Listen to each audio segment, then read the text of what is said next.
ఒక్కసారి కొమ్మూరి గోల్డ్ కి కాల్ చేయండి. తాకట్లో ఉన్న మీ బంగారాన్ని విడిపించి మార్కెట్ ప్రైస్ కి వాళ్ళు కొనుక్కుని మిగతా డబ్బులు మీకు ఇచ్చేస్తారు. హాయ్, వెల్కమ్ టు మనం టీవీ. నేను మనోజ్. సో గత వారం రోజులుగా ఇరాన్లో పరిస్థితి రణరంగంగా మారింది. పశ్చిమాసియా దేశం ఇరాన్ అధ్యక్షుడైనటువంటి అహ్మతుల్లాకి అక్కడున్న నిరసనకారులకి మధ్య ప్రచ్ఛన్న యుద్ధం జరుగుతుంది. సో దానికి సంబంధించి ఆందోళనలు జరుగుతున్నాయి దేశవ్యాప్తంగా. చాలా నగరాలు కనీసం కరెంటు లేకుండా, ఇంటర్నెట్ సేవలు లేకుండా చాలా ఇబ్బందులు పడుతున్నారు. ఈ రణరంగంలో 200 మంది చనిపోయారు. జస్ట్ ఇమాజిన్ అక్కడ పరిస్థితులు ఎలా ఉన్నాయో ఒక్కసారి మీరు విజువల్స్లో చూసుకోవచ్చు. పశ్చిమాసియా దేశం ఇరాన్ దేశం ప్రస్తుతం అగ్నిగుండంలో మారింది. గత 2 వారాలుగా ఆ దేశ సుప్రీం లీడర్ అయాతుల్లా ఖమేనీ ప్రభుత్వానికి వ్యతిరేకంగా సామాన్య ప్రజలు, వ్యాపారులు, విద్యార్థులు రోడ్లపైకి వచ్చి ఉవ్వెత్తున నిరసనలు తెలుపుతున్నారు. ఆర్థిక సంక్షోభంతో మొదలైన ఈ మంటలు ఇప్పుడు రాజకీయ విప్లవంగా రూపాంతరం చెందాయి. ఇరాన్ రాజవంశీయుడు రజా పహ్లవీ పిలుపుతో నిరసనకారులు మరింత రెచ్చిపోవడంతో దేశవ్యాప్తంగా వాహనాలు, ప్రభుత్వ ఆస్తులు అగ్నికిలలో ఆహుతవుతున్నాయి. పరిస్థితిని అదుపు చేయలేక భద్రతా దళాలు చేతులెత్తేయడం అక్కడ నెలకొన్న తీవ్రతకు అద్దం పడుతోంది. ఇరాన్లోని 4వ అతిపెద్ద నగరమైన కరాస్తో పాటు దాదాపు అన్ని ప్రధాన నగరాలు నిరసనలతో హోరెత్తున్నాయి. బీభత్సం క్రియేట్ అవుతుంది. లిటరల్ చెప్పాలంటే నిరసనకారులు 100 మంది వందలాది వాహనాలు తగలబెట్టారు. సో ప్రభుత్వ భవనాలపై కూడా దాడులు జరుగుతున్నాయి. బ్లాక్అవుట్ పరిస్థితి అంటే ఒకవేళ పరిస్థితిని అదుపు చేయడానికి ప్రభుత్వం ఇంటర్నెట్ సేవలు కూడా నిలిపివేసింది. స్టార్లింక్, GPS సిగ్నల్స్ కూడా పూర్తిగా స్తంభించిపోయాయి. ఒక రకంగా చెప్పాలంటే చీకట్లో నగరాలు బిక్కుబిక్కుమంటూ బతుకుతున్నారు. చాలా నగరాలు కరాస్తో పాటు చాలా నగరాల్లో విద్యుత్ సరఫరా కూడా నిలిచిపోవడంతో ప్రజలు అంధకారంలో మగ్గుతున్నారు. కమ్యూనికేషన్ వ్యవస్థ దెబ్బతినడంతో బాహ్య ప్రపంచంతో సంబంధాలు తెగిపోయాయి. సో ఇరాన్ పరిస్థితులపై అమెరికా అధ్యక్షుడు కూడా ఇన్వాల్వ్ అయ్యారు, ట్రంప్. సో ట్రంప్ మా సంగతి మనకు తెలిసిందే. ఎక్కడ సమస్య వచ్చినా సరే నేనున్నానంటూ అక్కడికి వెళ్ళి అక్కడ లేనిపోని రప్చర్ క్రియేట్ చేసి బయటికి రావడం ఆయనకి వెన్నతో పెట్టిన విద్య. ఇలాంటి నేపథ్యంలో శాంతియుతంగా నిరసన తెలుపుతున్న ప్రజలపై సైనిక శక్తిని ప్రయోగిస్తే ఊరుకోబోమని అమెరికా నేరుగా జోక్యం చేసుకుంటుందని కూడా హెచ్చరించారు. ప్రజలకు ఏదైనా హాని చేస్తే తీవ్ర పరిణామాలు ఎదుర్కోవాల్సి ఉంటుందని కూడా ట్రంప్ హెచ్చరించారు. సో దీనికి ప్రతిగా ఇరాన్ ఆ దేశాధినేత అయాతుల్లా ఖమేనీ ఒక వీడియో రిలీజ్ చేశారు.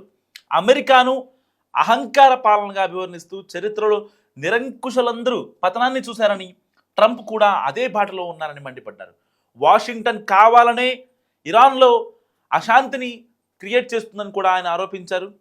ఒక రకంగా అసలు ఇరాన్లో సంక్షోభానికి కారణాలు ఏంటి అనే దాని గురించి మనం డిస్కస్ చేసుకుంటే ఫస్ట్ ఆర్థిక పతనం.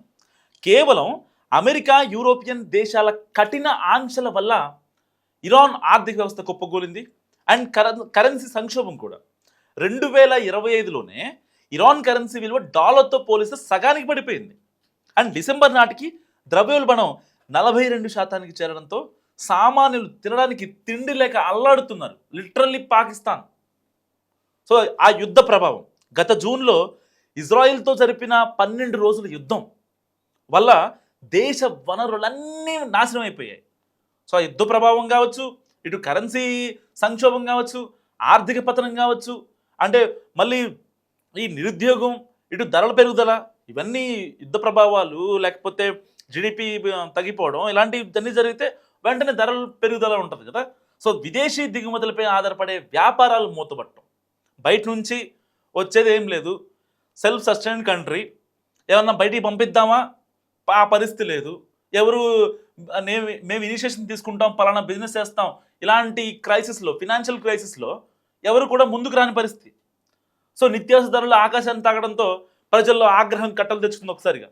సో తొలుత చిన్నగా మొదలైన నిరసనలు ఇప్పుడు ఇరాన్ అస్తిత్వాన్ని ప్రశ్నిస్తున్నాయి. ఒకవైపు అంతర్గత తిరుగుబాటు, మరోవైపు అంతర్జాతీయ ఒత్తిడుల మధ్య ఖమేనీ ప్రభుత్వం ఎంతకాలం నిలబడుతుందనే ఇప్పుడు ప్రపంచవ్యాప్తంగా ఆసక్తికరంగా మారింది. సో కేవలం ఇది ఇటువైపు UK కావచ్చు, యూరప్ కంట్రీస్ కావచ్చు, ఇటు అమెరికా ఆంక్షల వల్లే ఇంత ఇబ్బంది పడింది అనేది చరిత్ర చెప్తున్నమాట.